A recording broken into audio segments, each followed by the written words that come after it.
ਅੱਜ ਹੀ Doubtnut app download ਕਰੋ।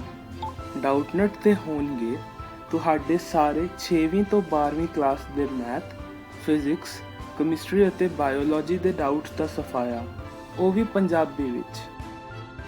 ਬਸ ਆਪਣੇ ਪ੍ਰਸ਼ਨ ਦੀ ਫੋਟੋ ਖਿੱਚੋ, ਉਸ ਨੂੰ ਕ੍ਰੌਪ ਕਰੋ ਅਤੇ ਤੁਰੰਤ ਵੀਡੀਓ ਸੋਲੂਸ਼ਨ ਪਾਓ। ਅਤੇ ਅਜਿਹੇ ਹੀ ਹੋਰ ਵੀਡੀਓ ਦੇਖਣ ਲਈ ਡਾਊਟਨਟ ਪੰਜਾਬੀ YouTube ਚੈਨਲ ਨੂੰ ਸਬਸਕ੍ਰਾਈਬ ਕਰੋ। Hello everyone.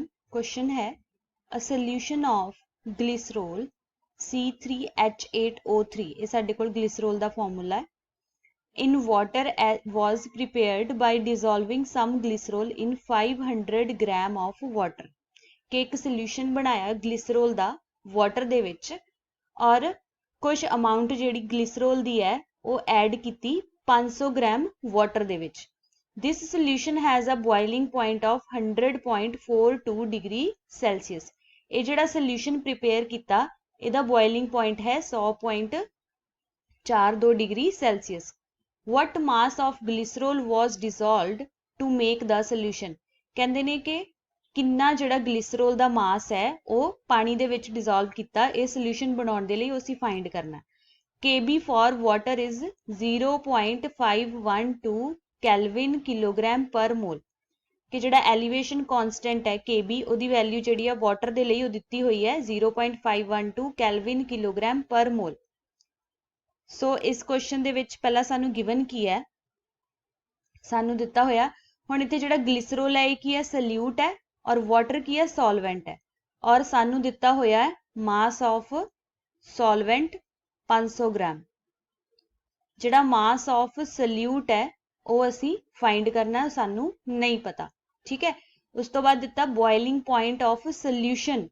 ਅਗਰ ਅਸੀਂ ਪਾਣੀ ਦਾ ਜਿਹੜਾ ਪਿਓਰ ਪਾਣੀ ਹੈ ਪਿਓਰ ਵਾਟਰ ਹੈ ਉਹਦਾ ਬੋਇਲਿੰਗ ਪੁਆਇੰਟ ਕੀ ਹੁੰਦਾ TB ਉਹ ਸਾਡੇ ਕੋਲ ਹੁੰਦਾ 100 ਡਿਗਰੀ ਸੈਲਸੀਅਸ। ਪਾਣੀ ਜਿਹੜਾ ਹੈ ਉਹਦਾ ਬੋਇਲਿੰਗ ਪੁਆਇੰਟ ਹੁੰਦਾ 100 ਡਿਗਰੀ ਸੈਲਸੀਅਸ, ਇਹਨੂੰ ਅਸੀਂ TB ਨੋਟ ਲਿਖਾਂਗੇ, ਠੀਕ ਹੈ। ਸਾਨੂੰ ਉਹਨਾਂ ਨੇ ਸੋਲਿਊਸ਼ਨ ਦਾ ਬੋਇਲਿੰਗ ਪੁਆਇੰਟ ਦਿੱਤਾ ਮਤਲਬ TB ਦੀ ਵੈਲਿਊ ਦਿੱਤੀ ਹੋਈ ਹੈ ਉਹ ਕਿੰਨੀ ਹੈ 100.42 ਡਿਗਰੀ ਸੈਲਸੀਅਸ, ਠੀਕ ਹੈ।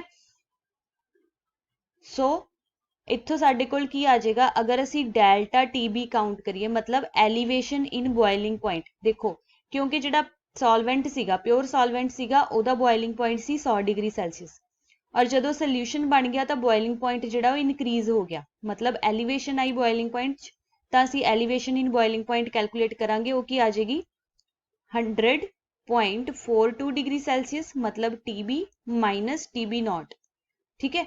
ਮਾਈਨਸ TB ਨੋਟ ਕਿੰਨਾ 100 ਡਿਗਰੀ ਸੈਲਸੀਅਸ।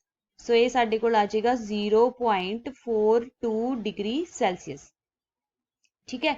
ਹੁਣ ਇੱਥੇ ਸਾਡੇ ਕੋਲ ਜਿਹੜੀ KB ਦੀ ਵੈਲਿਊ ਹੈ ਉਹਦੇ ਵਿੱਚ ਕੈਲਵਿਨ ਯੂਜ਼ ਹੋ ਰਿਹਾ ਸੋ 0.42 ਡਿਗਰੀ ਸੈਲਸੀਅਸ ਜਿਹੜਾ ਹੈ ਉਹਨੂੰ ਅਸੀਂ 0.42 ਕੈਲਵਿਨ ਵੀ ਲੈ ਸਕਦੇ ਕਿਉਂਕਿ ਇਹ ਕੀ ਹੈ ਚੇਂਜ ਹੈ ਟੈਂਪਰੇਚਰ ਦਾ ਚੇਂਜ ਹੈ। ਸੋ ਡਿਫਰੈਂਸ ਜਿਹੜਾ ਆ ਉਹ ਚਾਹੇ ਸੈਲਸੀਅਸ 'ਚ ਹੋਵੇ ਚਾਹੇ ਕੈਲਵਿਨ 'ਚ ਹੋਵੇ ਡਿਫਰੈਂਸ ਸੇਮ ਹੀ ਰਹੇਗਾ।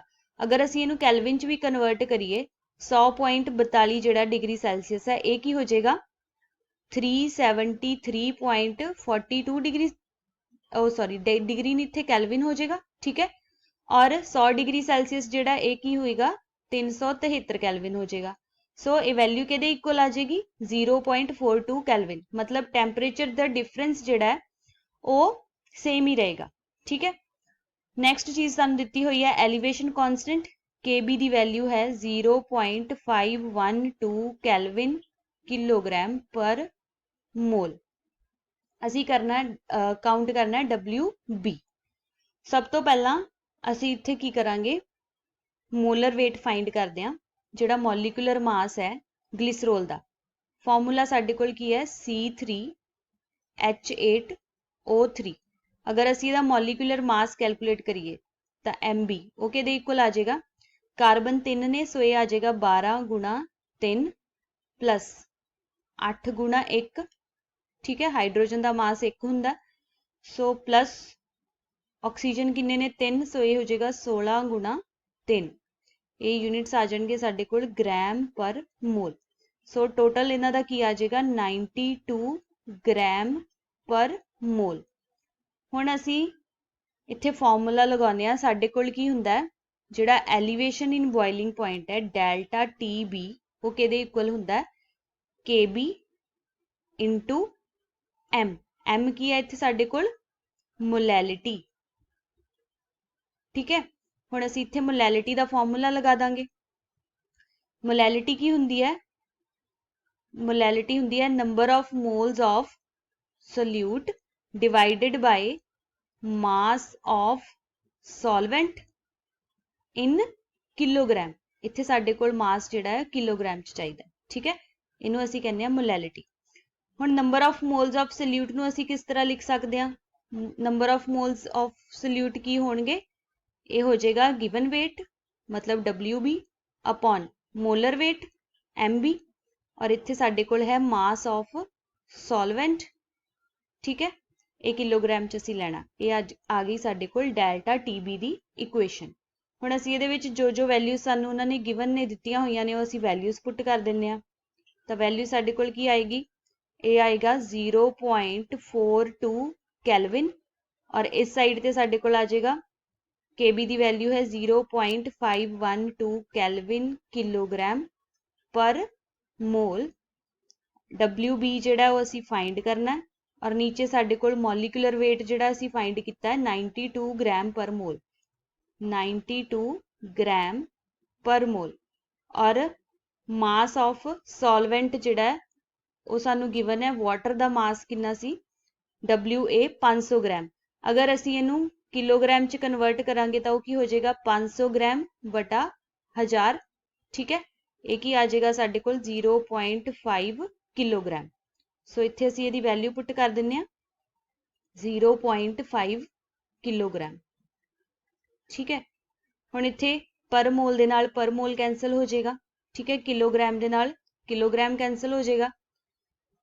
ਸੋ ਅਸੀਂ WB ਨੂੰ ਅਗਰ ਇੱਕ ਸਾਈਡ ਤੇ ਰੱਖਦੇ ਹਾਂ ਤਾਂ ਵੈਲਿਊ ਸਾਡੇ ਕੋਲ ਕੀ ਆ ਜਾਣਗੀਆਂ, 0.42 ਕੈਲਵਿਨ ਮਲਟੀਪਲਾਈ 92 ਗ੍ਰਾਮ ਮਲਟੀਪਲਾਈ 0.5, ਔਰ ਨੀਚੇ ਸਾਡੇ ਕੋਲ ਵੈਲਿਊ ਆ ਜਾਏਗੀ 0.512 ਕੈਲਵਿਨ।